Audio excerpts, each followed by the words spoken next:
la relation entre la France et l'Éthiopie est unique sur les continents africains. Il n'y a aucun autre pays avec lequel on a des relations aussi anciennes. Euh, il n'y a aucun autre pays avec lequel on a eu, je dirais, cette intimité et cette relation de confiance et de respect mutuel. Donc dans le passé, pour répondre à votre question, ce que je veux souligner, c'est la contribution de la France à l'ouverture ou au désenclavement de l'Éthiopie.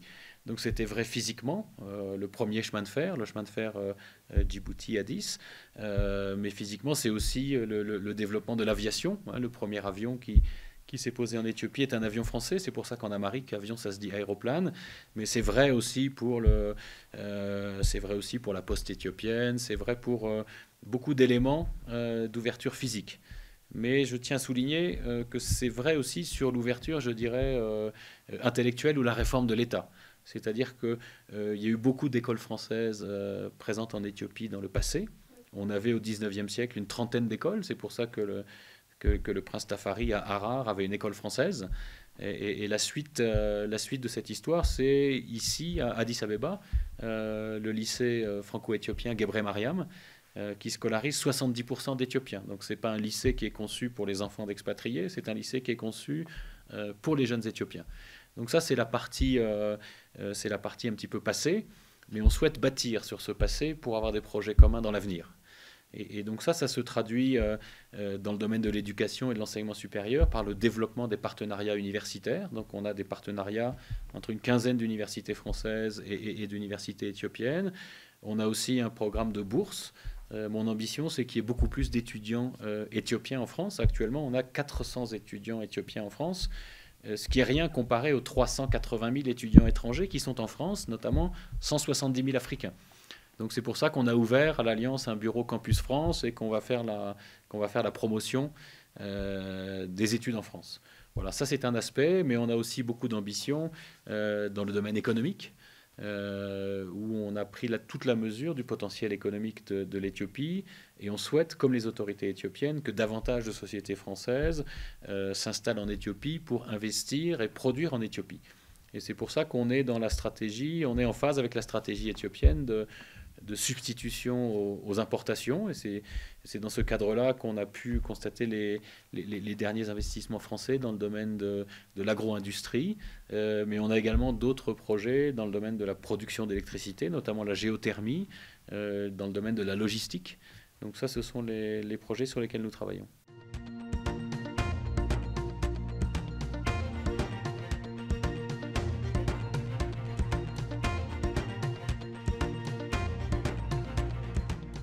La culture a été au cœur de notre relation. Et ça aussi, c'est une spécificité.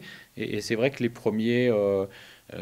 premier lexique amharique a été produit par des chercheurs français avant même l'établissement des relations diplomatiques. Donc j'ai évoqué à l'instant tous les projets qu'on a dans le domaine de l'enseignement supérieur, mais on va continuer également dans le domaine du patrimoine en Éthiopie. Donc l'Éthiopie est le pays d'Afrique dans lequel on a le plus de missions, le pays d'Afrique subsaharienne dans lequel on a de plus de missions archéologiques. Donc on conduit tous les ans 5 missions archéologiques, c'est-à-dire qu'on travaille avec les Éthiopiens sur le passé, l'histoire de l'Éthiopie, et c'est un intérêt historique et culturel évident, mais ça a surtout un intérêt pratique pour le développement du tourisme en Éthiopie.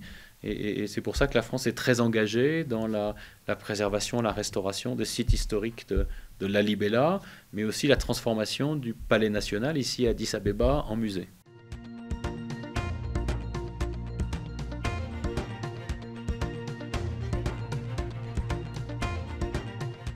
Nous avons une coopération avec Ethiopia Media Council, donc pour renforcer la capacité du Conseil à élaborer des normes et des chartes d'éthique pour renforcer le professionnalisme des journalistes. Ça aussi, ça s'inscrit dans le cadre du 125e anniversaire qu'on va célébrer, c'est-à-dire que la première imprimerie à être installée en Éthiopie a été apportée par des Français, et les premiers journaux qui ont paru en Éthiopie paraissaient en français. Donc pendant des décennies, il y a eu des journaux en français ici, et on souhaite prolonger cette coopération, construire sur la base du passé pour continuer à travailler avec les médias éthiopiens. Ça, c'est une partie de la réponse. L'autre, c'est que nous avons en France comme en Éthiopie des médias publics et que nous avons un partenariat entre France Média Monde, donc qui était la maison mère de France 24 et de RFI, avec les médias publics éthiopiens.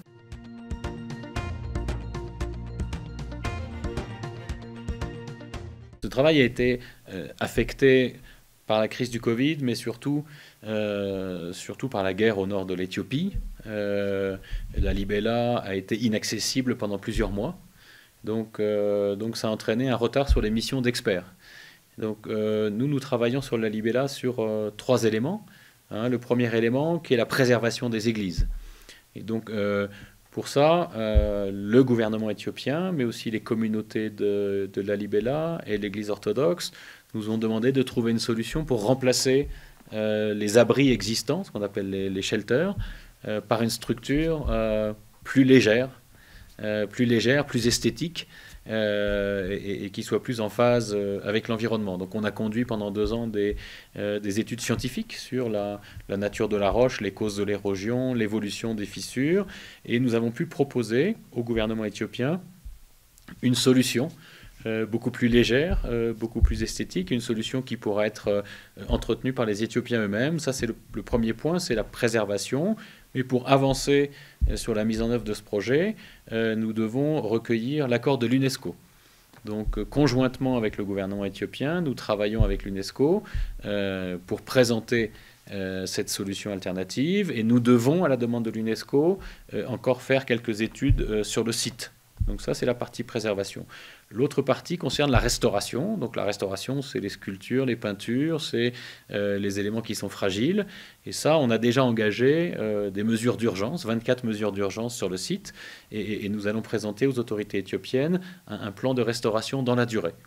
Sur ces 2 parties, préservation et restauration, nous avons l'ambition de proposer aux Éthiopiens une solution définitive et durable. C'est pourquoi notre programme comporte une formation des experts éthiopiens pour qu'à l'avenir, l'entretien du prochain abri ou les travaux de restauration puissent être conduits par les Éthiopiens eux-mêmes. Donc ça, c'est la première partie. Et à l'avenir, on va travailler dans la durée sur la valorisation du site. C'est-à-dire que le potentiel touristique de la Libella est considérable. Actuellement, il y a presque 40 000 visiteurs par an, ce qui n'est pas beaucoup.